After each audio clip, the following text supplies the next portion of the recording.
My name's Steve and welcome to the Seaside Allotment channel, and today it's a big day today. It's onion planting day. This year I decided to take a risk and I've grown all of my onions from seed. The overwintered onions, some of those came from sets, but everything that's been grown for summer we're growing from seed. And so far I would not say it's been a wholly positive experience. Some of the seeds I've just had really terrible germination with, and then others have been fantastic. So it's obviously not the way I'm growing, it's just the seeds. But I think I've got enough. And the next challenge is the ground. The ground is incredibly dry.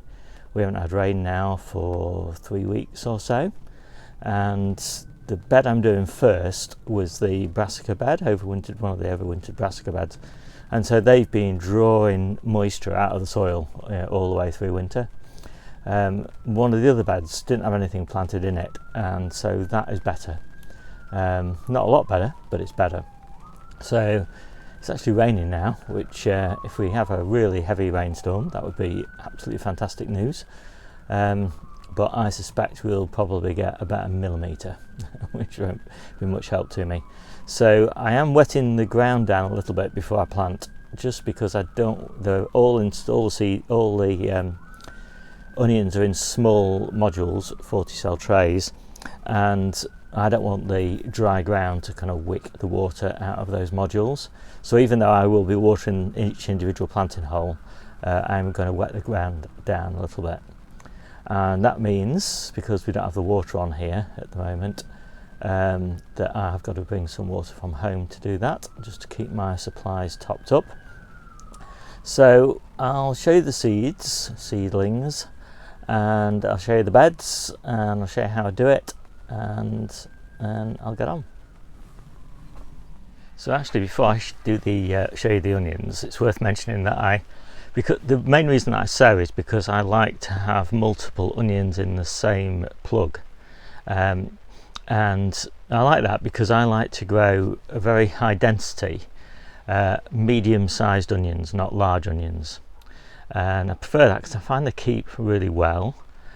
You can use 1 onion per meal, and you just get a higher yield.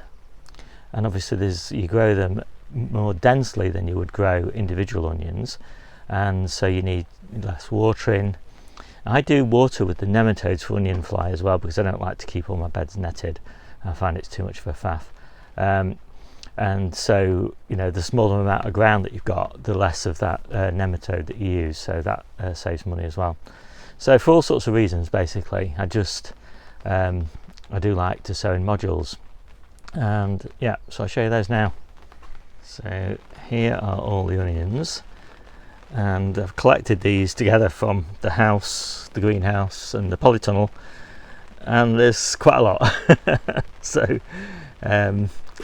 yeah, that's one of the advantages of growing from seed, really, is that it doesn't really cost you very much to oversow. And there's a lot here, but there is kind of method in my madness, which I'll explain in a minute. So these are Sturon, and these are also Sturon. Those are looking really particularly good. These are Zebrun, that's a shallot, a banana shallot, and these are also Zebrun, and these are not as well on, so I might not plant those yet. And I've got Red Baron and Elisa Craig and Lila, and some more Lila. See, that was a batch that didn't germinate, and some calcots. So let's just talk about these. So the calcots, you grow the onion, but you don't actually eat the onion. What you do is, later on in the season, can't remember when now, September time probably, maybe it's October, maybe it's November, you plant the onion sort of about maybe a foot under the soil. So I'm actually going to do it in containers, and then that onion germinates and throws up a kind of leek-like shoot, and you can eat it like a leek. So something different to try. Now the Lila, which are these, it's a red onion, and the reason I've grown this is because I like to grow main crop onions that also work well as spring onions, and Lila is a good example of that. It's kind of, so that's kind of the part of the method in my madness approach here, is that if I end up with too many main crop onions, then I will just use some of them as spring onions. And similarly, if I don't end up with enough, then I'll take one of my spring onion batches and I will just thin it out a little bit. So the red brown is a traditional main crop onion, as is the Elisa Craig. Now there's a brun, that's interesting. Most people grow these as single onions, single shallots rather, but I had really good experience trying them in little clumps of 2 or 3 last year, so I'm going to give that a go again. And what's that one? Oh yeah, there's a bun as well. And then the Sturon, again, this is another really nice spring onion that bulbs up, just gives you a nice main crop onion as an alternative. So I think I got plenty to be going on with there. So here's the first bed that I'm going to be sowing into, and this is full of organic matter, this bed. I'll just talk quickly about how I'm going to prepare it, but let's look at the soil first, and you can see I have to dig probably 2.5 inches down before we get to any moisture.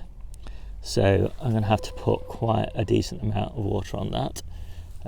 As I say, not too much because I'm watering each individual planting hole. I just don't want it to wick the water out of the plug that I'm planting.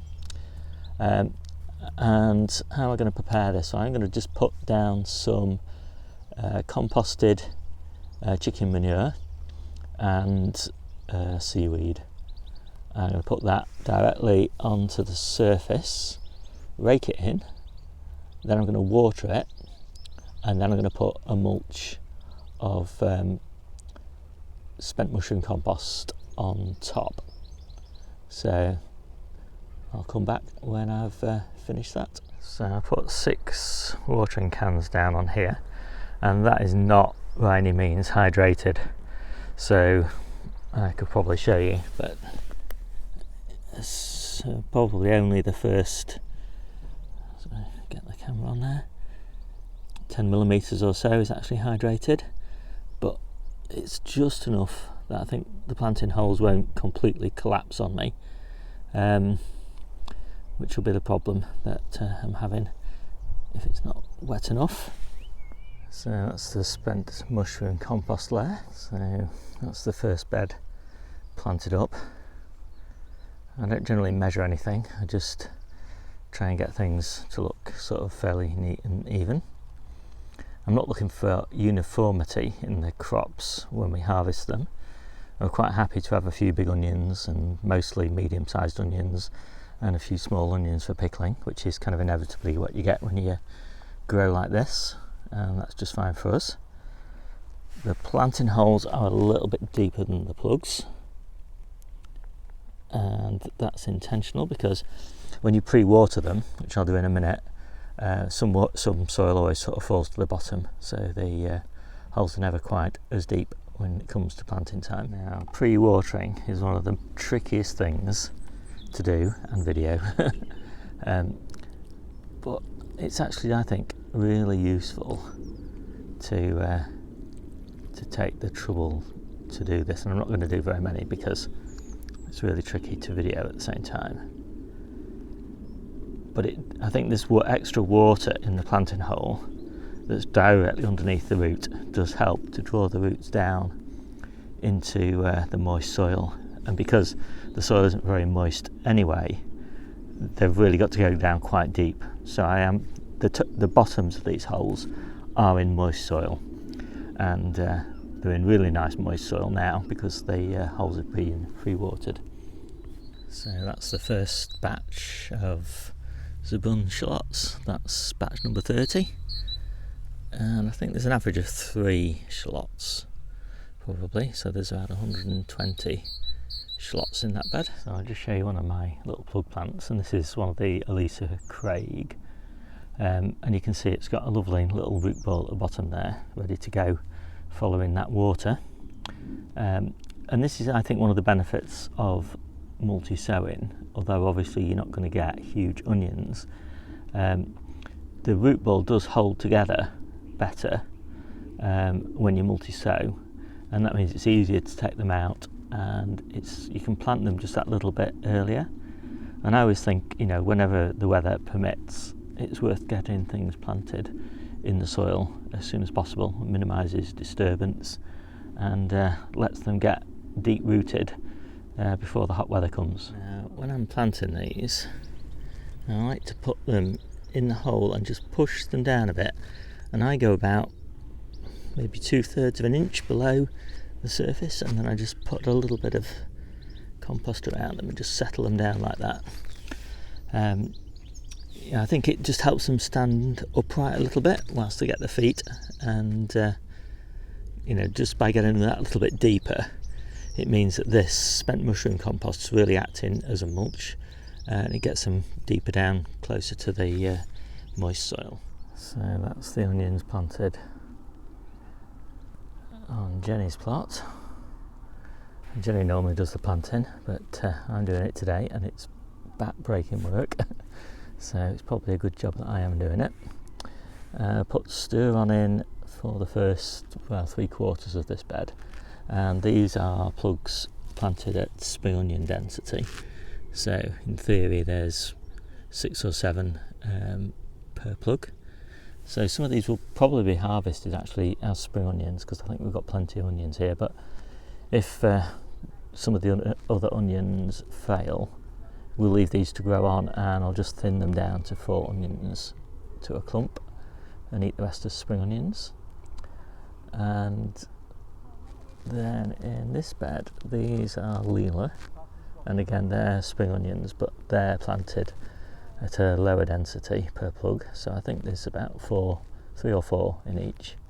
And it's actually worth just noting that if there's more per plug, I'll put them at the edges, because they've got this extra root space into the path where they can access nutrients and water, or at this far edge down here. So those are the bigger plugs, and the ones with only 2 or 3 will go down the centres. And then at this end down here there's calcots, and at that end there's zebon.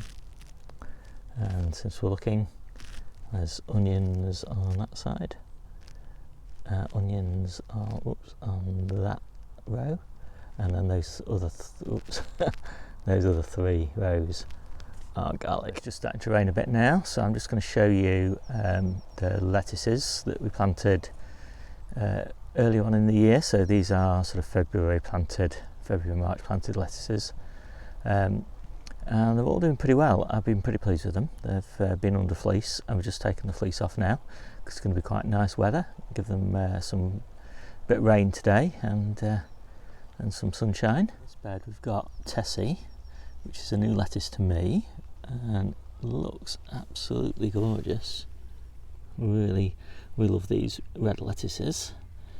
And then down the centre, I'm pretty sure that's Navara, and then Navara on the edge, and then spring onions just down the very edge. And then in here we've got Cantrix, which is another new one on me, but this is very similar to Navara, although you might, I don't know whether you'll pick up the difference, but I think that's Navara here. So that's Tessie, that's Navara. And the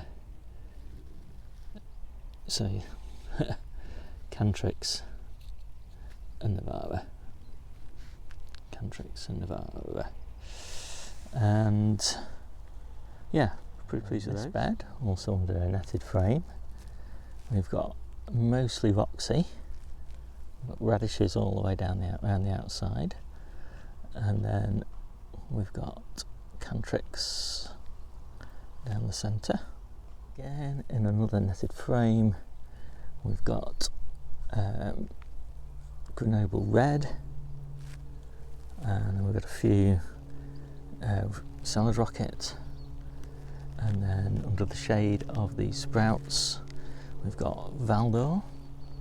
And it's interesting that these Valdor are not growing anywhere near as quickly as the other lettuces. I don't know whether you can even see them. I'm not framing that very well. But then we've got sprouts, and these sprouts are grown in clumps. We're growing them for the leaves. We want as early as possible a crop off these, because we cleared almost all of our overwintered sprouts a couple of days ago, and we love sprout leaves, so got a nice harvest of those there. That's it for today's video, just a quick update on what we're doing, and the next video I think will be a proper tour. See you soon.